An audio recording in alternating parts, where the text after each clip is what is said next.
My mother was the queen for a very long time. And although you kind of know that this might happen, you don't really think about it very much, not least of August, the monarchy's back continuity. Imagine, you are Queen Camilla. You have faced years of public criticism. You've outlasted every critic. You have been crowned and supported as a king fighting cancer with both grace and strength. Now, in the summer of 2026, you try to arrange your private retreat to Sandringham, but unexpectedly the door is legally and formally shut in your face.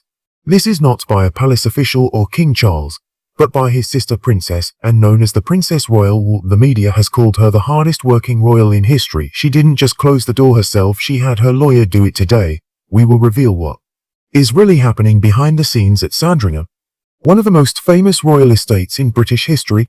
We will look at the property disputes, changing relationships, and unspoken tensions between the woman born into this family and the woman who married into it. We will explain why in 2026 Sandringham has become the most contested piece of property, and the monarchy. Stay with us. This story goes much deeper than most people realize. What is Sandringham, and why does it matter so much? Before we can understand the battle over Sandringham, it is essential to grasp what it represents. Sandringham is not just a house or a royal retreat. It is arguably the most emotionally charged property and the entire British monarchy, an impressive claim when considering landmarks like Buckingham Palace in Windsor Castle, purchased in 1862 by Queen Victoria for her eldest son and heir Albert, who later became King Edward VII. Sandringham has served as the private home for 5 successive generations of British monarchs. The term private is crucial here. Unlike Buckingham Palace or Windsor Castle, which are owned by the Crown Estate and held in trust for the nation, Sandringham belongs personally to the monarch and is passed down like a family heirloom. The estate spans an impressive 20,000 acres in Norfolk, England, approximately 100 miles north of London. Among this vast landscape are around 150 properties, a working farm, sprawling parkland, royal gardens, rental cottages, and of course the magnificent Sandringham House itself, which features 8 grand ground floor rooms that are open to the public from March to October for the late Queen Elizabeth II. Sandringham was arguably her most cherished home. Each December she would arrive and stay there through February, a beloved tradition that defined her winters for over 7 decades.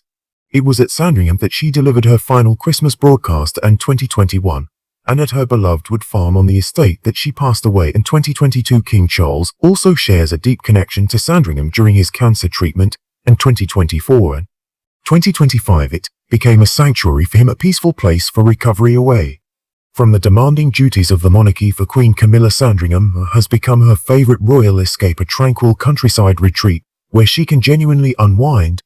However, this profound emotional significance has led to tension.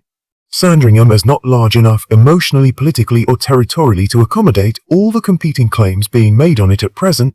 What was once the Queen Mother's peaceful retreat has become the focal point of one of the most extraordinary property and power struggles the royal family has faced in a generation. The overcrowded House Sandringham became a royal pressure cooker. To understand why Sandringham has become a contested space, we need to trace the series of events that began in October 2025 and continue to unfold today. It all starts with Andrew. In October 2025, King Charles formally stripped his younger brother Andrew of all royal title styles and honors. He was no longer known as Prince Andrew, Duke of York. Instead, he became Andrew Mountbatten Windsor.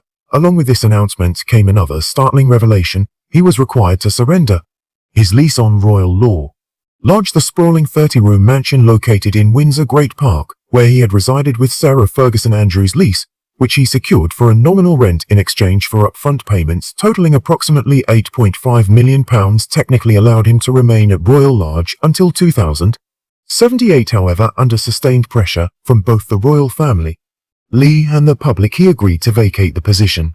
By February 2, 2026, Andrew had left Windsor and temporarily moved to Wood Farm on the Sandringham estate. Wood Farm is notable because it is the very property where Queen Elizabeth II spent her final years and ultimately passed away.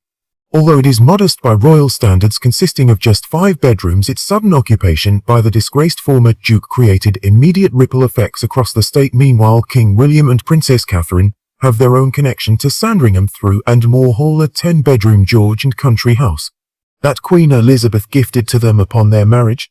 Princess Catherine reportedly spent considerable time there during her cancer recovery in 2024 and 2025. Princess and relationship with Sandringham is rooted in tradition, sentiment, and claimed rights rather than residency, she has always utilized portions of the Sandringham estate for family gatherings, ceremonial events, and quiet retreats.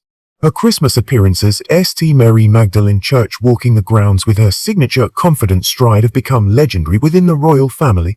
Adding to this dynamic is King Charles and Queen Camilla desire to use Sandringham as a private summer retreat. As a result, what was once a serene 20,000-acre estate now feels genuinely overcrowded for the first time in living memory. Anne and Camilla, a relationship more complicated than it looks on the surface. Princess Anne and Queen Camilla present an image of quiet solidarity during the Christmas 2025 walkabout at Sandringham. The two women famously arrived in matching reed outfits, a visual statement that royal watchers interpreted as both deliberate and powerful as they walked together to St. Mary Magdalene Church, within position just behind Charles and Camilla. The symbolism spoke of unity, especially in the turbulent context of Andrew's disgrace. They have collaborated on royal duties for years. Camilla joined the family in 2005 upon her marriage to then Prince Charles, and unknown for her pragmatism and professionalism, has treated her sister-in-law with the measured respect she extends to all whom she believes are contributing to the family. However, beneath that composed exterior lies a more intricate dynamic, and is the original royal born into this family, and shaped by it. She has served the crown with a dedication that even King Charles has struggled to match. Until recently, she has deep-rooted feelings about royal tradition, precedent, and protocol, feelings that occasionally place her in a quiet, dignified conflict with those she perceives as newcomers, no matter how long they have been part of the family too. And instincts, Camilla, despite her Polish and growing popularity, will always be the woman who arrived later. She is the woman whose presence was for years surrounded by public controversy in a different kind of monarchy. She might never have found her place here at all. This is not a matter of cruelty, it is simply the unspoken balance of blood versus bond that governs every royal family in the world. When these unspoken calculations intersect with real property and access rights, quiet tension can evolve into something much more significant. A pivotal incident that highlighted this dynamic occurred in November 2024 during a rare joint engagement in which Anne presented Camilla with an honorary doctorate when Camilla attempted to break royal protocol by straying from the formal script during the ceremony and politely but firmly declined to accommodate her request in front of onlookers.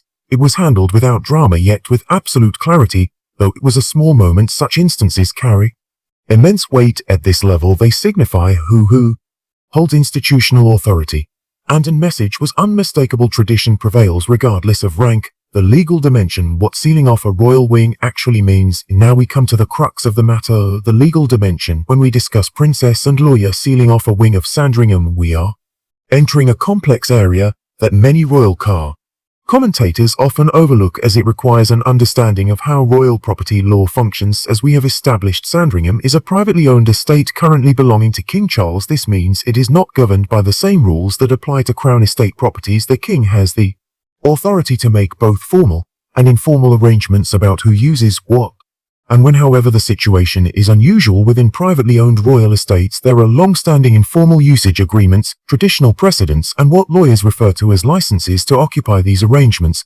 While not necessarily form leases, carry legal weight if they have been consistently relied upon over time. For decades, Princess Anne has had a traditional arrangement to use certain facilities and rooms at Sandringham during specific times of the year. These arrangements, like many matters within the royal family, were never formalized into legal contracts. They existed as understood agreements between siblings and trusted family members. The Sandringham estate of 2026 is, however, differ from the one that operated under those quieter understandings. It now houses a disgraced and arrested former royal, is undergoing physical changes, such as the addition of a new lower mace garden that has altered the estate's visitor schedule, and is being actively contested by multiple royal parties with differing, sometimes conflicting needs. In this context, having a lawyer formalize her claim to a particular wing or section of the estate, making her entitlement explicit and legally documented, is not an act of aggression. Rather, it is a form of self-protection. This is what sensible individuals do when informal gentlemen's agreements begin to collapse under competing pressures, and legal action reportedly establishes on pay a prior right to access and new specific areas of Sandringham during a defined period, which coincides with the summer window that Camilla had apparently been counting on for a private retreat. This highlights the power of formal legal documentation and around where tradition previously held everything together. and is not merely blocking a summer visit, she is redefining the terms under which the competing residents and visitors can lay claim to particular spaces within Sandringham, and she is doing so not through confrontation or drama, but with the quiet, devastating precision that has always characterized the princess, Royal Camilla last refuge, and what she facing now for Queen Camilla. The timing could not be more complicated. Just days ago it was revealed that Camilla has quietly sold her beloved private property Ray Mill House and Welcher, this Italianate house, which she purchased in 1996 and retained even after her marriage to Charles, was her most personal space with 12 acres of land featuring orchard.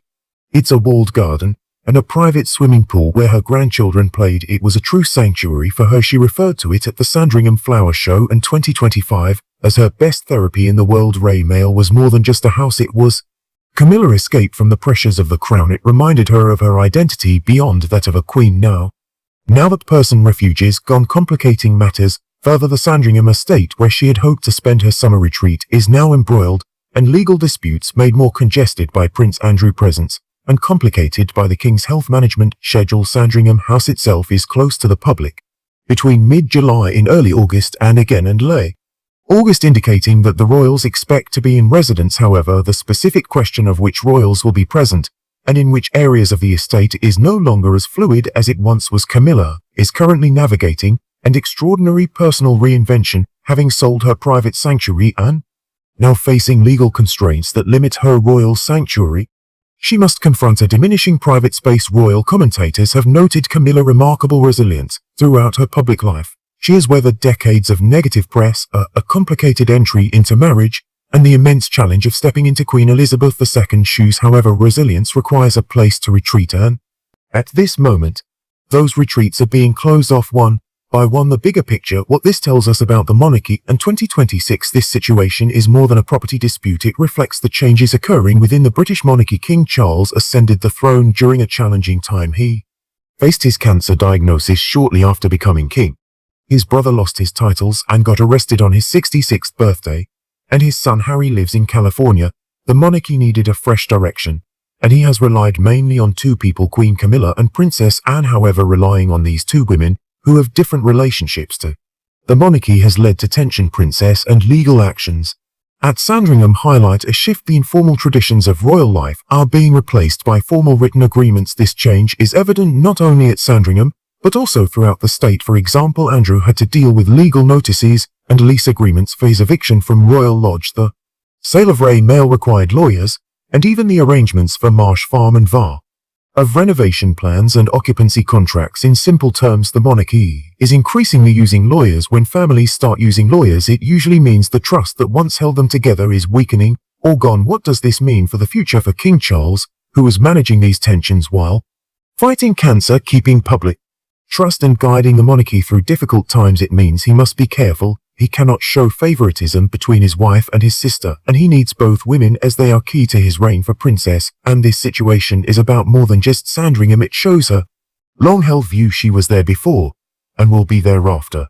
The crown belongs to the bloodline, and bloodlines have rights that marriage cannot change. As for Queen Camilla, she faces her own challenges, even though she is now queen, and has power. Questions about her role within the family persist. King Charles loves her, but in the quiet spaces of Sandringham, the meaning of belonging to this family remains unclear.